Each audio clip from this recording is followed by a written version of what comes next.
जंतर मंतर पर एक क्रांति ने जन्म लिया है। छात्र नौजवानों ने इस देश को एक रास्ता दिखाया है कि ये जो अन्याय चल रहा है, सरकारों की मनमानी चल रही है, उसके खिलाफ एक स्वर से बोलना आज की जरूरत है।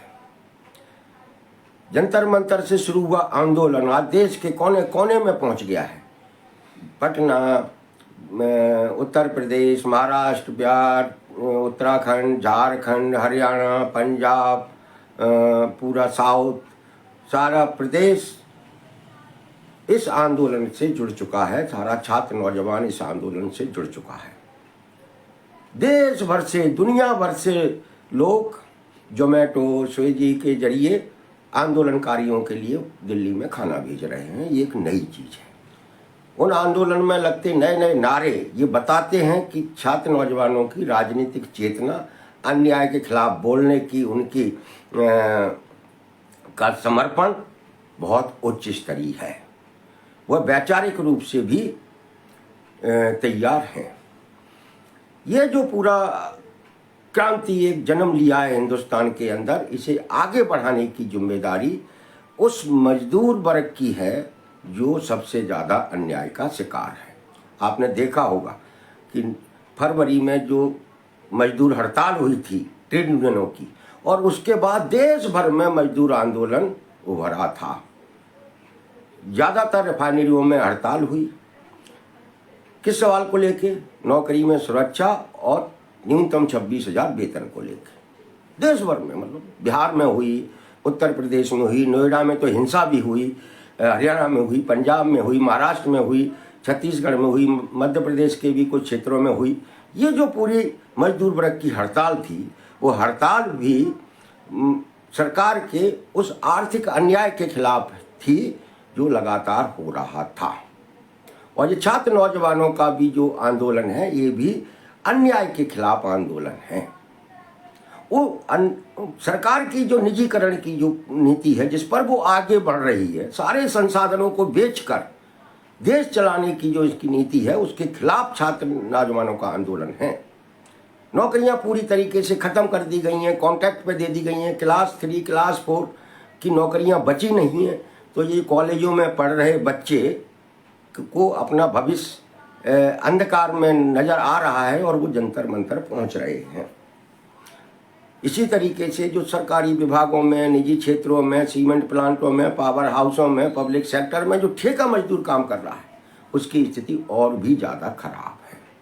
उसे न तो सरकार के द्वारा तय न्यूनतम वेतन मिलता है और ना ही समय पर तनख्वाहें आती हैं, और जो दूसरे अन्य सामाजिक सुरक्षा है उनका भी लाभ इनको नहीं दिया जाता है। यहाँ तक कि महिला मजदूरों से मातृत्व अवकाश तक का अधिकार छीन लिया गया है इस देश के अंदर। इससे दुर्भाग्य की बात क्या हो सकती है?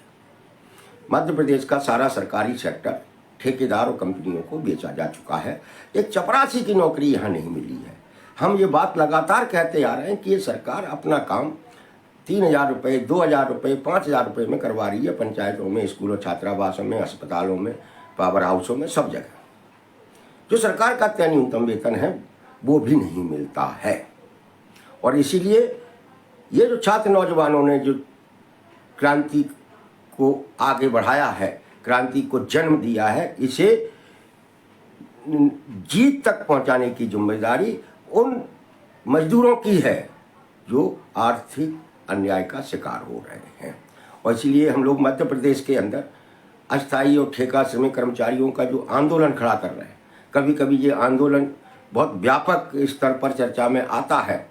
लगातार धरने, प्रदर्शन, रैलियां होती रहती हैं, इसे भी व्यापक समर्थन मिलता है।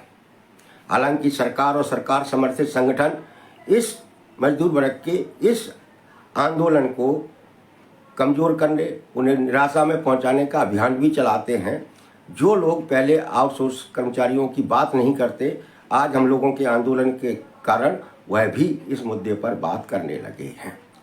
हम लोगों ने तय किया है कि हम लोग इस आंदोलन को निरंतर आगे चलाते रहेंगे, क्योंकि ये अन्याय, ये जो मानव संसाधन खरीदने बेचने की जो सरकार की नीति है, इस नीति को समाप्त कराकर ही उन ठेका श्रमिक कर्मचारियों के भविष्य को सुरक्षित कराया जा सकता है जो 15-20 साल से अन्याय के शिकार हैं। इसलिए हम लोगों ने 2 अगस्त को भोपाल में जो BMS का जो कार्यक्रम हो रहा है, जिसमें बिजली विभाग के आउटसोर्स कर्मचारी भाग ले रहे हैं, उसका समर्थन किया है। लेकिन कल उनके संगठनों की ओर से जो निर्देश जारी किए गए कि वहाँ पर बिजली विभाग के आउटसोर्स कर्मचारी आएंगे, न कोई नारे लगाएंगे, न सरकार के खिलाफ बोलेंगे, वो सर झुकाकर आएंगे और सर झुकाकर लौट के चले जाएंगे। इसके बाद ये उम्मीद खत्म हो गई है कि सरकार 2 अगस्त को कुछ देने वाली है।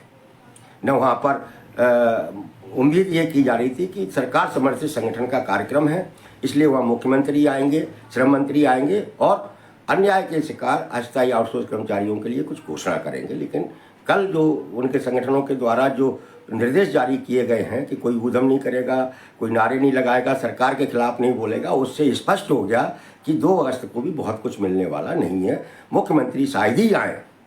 अगर मुख्यमंत्री नहीं आते हैं, 2 अगस्त को मध्य प्रदेश के आउटसोर्स अस्थायी कर्मचारियों को कुछ नहीं मिलता है, तो हम लोगों ने ये तय किया है कि उसके बाद हम अपने कार्यक्रम का ऐलान करेंगे और पूरे अगस्त के महीने प्रदेश भर में अभियान चलाएंगे और सितंबर के पहले या दूसरे सप्ताह में भोपाल में एक बड़ा आंदोलन करेंगे और वहाँ अनशन की शुरुआत भी करेंगे। तो साथियों, आप तैयार रहें। अब लड़ाई हमें निर्णायक तौर पर लड़नी है। ये जो जंतर मंतर से क्रांति का जन्म हुआ है, मध्य प्रदेश में इस क्रांति को जीत तक पहुंचाने की जिम्मेदारी आप सबकी है। धन्यवाद।